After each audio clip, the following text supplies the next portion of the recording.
இந்திய அரசியலில் மிக முக்கிய பங்காற்றிய முன்னணி தமிழ் அரசியல்வாதி, பத்திரிகையாளர் மற்றும் நாடாளுமன்ற உறுப்பினரான முரசொலி மாறன் அவர்களுடைய சரித்திரத்தை இன்றைய சான்றோர் சரித்திர நிகழ்ச்சியில் நினைவு கூர்வதில் பெருமையடைகின்றோம். 1934 ஆண்டு ஆகஸ்ட் மாதம் 17ஆம் தேதி அன்று பிறந்துள்ளார். 2003ஆம் ஆண்டு நவம்பர் மாதம் 23ஆம் தேதி அன்று காலமாகியுள்ளார் முரசொலி மாறன் அவர்கள். திராவிட முன்னேற்றக் கழகத்தின் முதுபெரும் தலைவர்களில் ஒருவரான இவர் அக்கட்சியின் முன்னாள் தலைவர் மு. கருணாநிதியின் மருமகன் மற்றும் அவருடைய மனசாட்சி என்று அழைக்கப்பட்டவர் ஆவார். 1934ஆம் ஆண்டு ஆகஸ்ட் மாதம் 17ஆம் தேதி அன்று திருவாரூர் மாவட்டம் திருக்குவளையில் பிறந்துள்ளார். இவருடைய இயற்பெயர் மாறன் ஆகும்.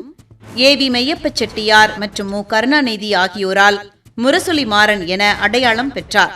மனைவி மல்லிகா, சன் நெட்வொர்க் நிறுவனர் கலாநிதி மாறன், முன்னாள் மத்திய அமைச்சர் தயாநிதி மாறன் மற்றும் மகள் அன்புக்கரசி ஆகும்.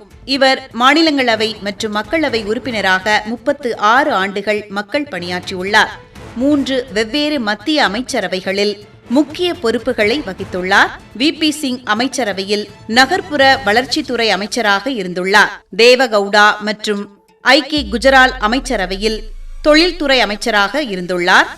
அடல் பிகாரி வாஜ்பாய் அமைச்சரவையில் வர்த்தகம் மற்றும் தொழில்துறை அமைச்சராக இருந்துள்ளார். 2001ஆம் ஆண்டு தோஹாவில் நடைபெற்ற உலக வர்த்தக அமைப்பின் மாநாட்டில் வளர்ந்து வரும் நாடுகளின் உரிமைகளுக்காகவும் இந்தியாவின் சாதகமான வர்த்தக நிலைகளுக்காகவும் உலக வல்லரசுகளுக்கு எதிராக கடுமையான போராட்டங்களை நடத்தி பாராட்டுக்களை பெற்றார் முரசொலி மாறன் அவர்கள். திமுகவின் அதிகாரப்பூர்வ நாளிதழான முரசொலியின் ஆசிரியராகவும் அதன் அசுர வளர்ச்சிக்கு முக்கிய தூணாகவும் விளங்கினார். தமிழ் திரைப்படங்களுக்கு கதை, திரைக்கதை, வசனம் எழுதியதுடன் பல திரைப்படங்களை தயாரித்தும் உள்ளார் முரசொலி மாறன் அவர்கள். மெட்ராஸ் பிரஸ் கிளப் நிறுவன உறுப்பினராகவும் தலைவராகவும் செயல்பட்டுள்ளார் முரசொலி மாறன் அவர்கள்.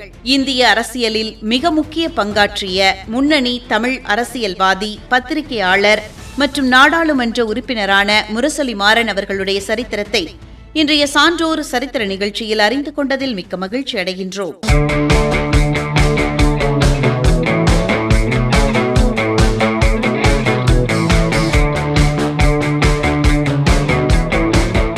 தமிழக அரசியலில் மிக முக்கிய பங்காற்றிய முன்னணி தலைவர், தமிழக முன்னாள் அமைச்சர் மற்றும் திராவிட முன்னேற்றக் கழகத்தின் இணை நிறுவனர்களில் ஒருவரான கே.ஏ. மதியழகன் அவர்களுடைய சரித்திரத்தை இன்றைய சான்றோர் சரித்திர நிகழ்ச்சியில் நினைவு கூறுவதில் பெருமையடைகின்றோம்.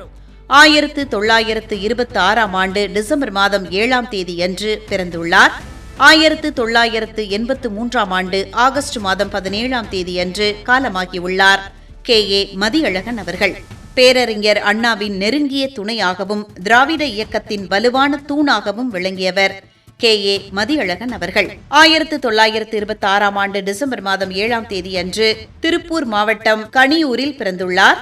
அருணாச்சலம் என்பவரின் மகனான இவருக்கு பெற்றோர் இட்ட பெயர் சோமசுந்தரம் என்பதாகும். பின்னாளில் மதியழகன் என மாற்றிக்கொண்டார். உடுமலையில் பள்ளி படிப்பையும் சிதம்பரம் அண்ணாமலை பல்கலைக்கழகத்தில் சட்ட படிப்பையும் முடித்தார் கே.ஏ.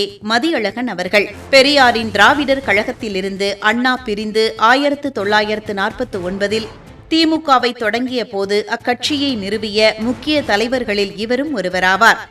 சென்னை 1000 விளக்கு தொகுதியில் இருந்து 1962, 1967 மற்றும் 1971 ஆகிய ஆண்டுகளில் சட்டமன்ற உறுப்பினராக தேர்ந்தெடுக்கப்பட்டார் கே.ஏ. மதியழகன் அவர்கள். தமிழக அரசில் உணவு, வருவாய், வணிக வரிகள் மற்றும் நிதித்துறை அமைச்சராக பொறுப்பு வகித்துள்ளார். தமிழ்நாட்டின் அரிசி பஞ்சத்தை ஒழிப்பதில் முக்கிய பங்காற்றினார் கே.ஏ. மதியழகன் அவர்கள். 1971 முதல் 1972 வரை தமிழ்நாடு சட்டமன்ற பேரவையின் தலைவராக பணியாற்றினார். பேரறிஞர் அண்ணாவின் மறைவுக்கு பின் மு. கருணாநிதியுடன் ஏற்பட்ட அரசியல் முரண்பாடுகள் காரணமாக சபாநாயகர் பதவியில் இருந்து நீக்கப்பட்டார். எம்.ஜி.ஆர். திமுகவிலிருந்து பிரிந்து அண்ணா திமுகவை தொடங்கிய போது அவருடன் சென்ற முக்கிய தலைவர்களில் மதியழகனும் ஒருவராவார். பின்னர் 1974இல் மீண்டும் திமுகவில் இணைந்து மாநில திட்டக்குழு தலைவராக பணியாற்றினார். சிறந்த பேச்சாளராகவும் எழுத்தாளராகவும் திகழ்ந்த இவர் 1959ஆம் ஆண்டு தென்னகம் என்ற இதழை தொடங்கி அதன் பதிப்பாசிரியராக செயல்பட்டார். பல அரசியல் மற்றும் சமூக சிந்தனை நூல்களையும் எழுதியுள்ளார்.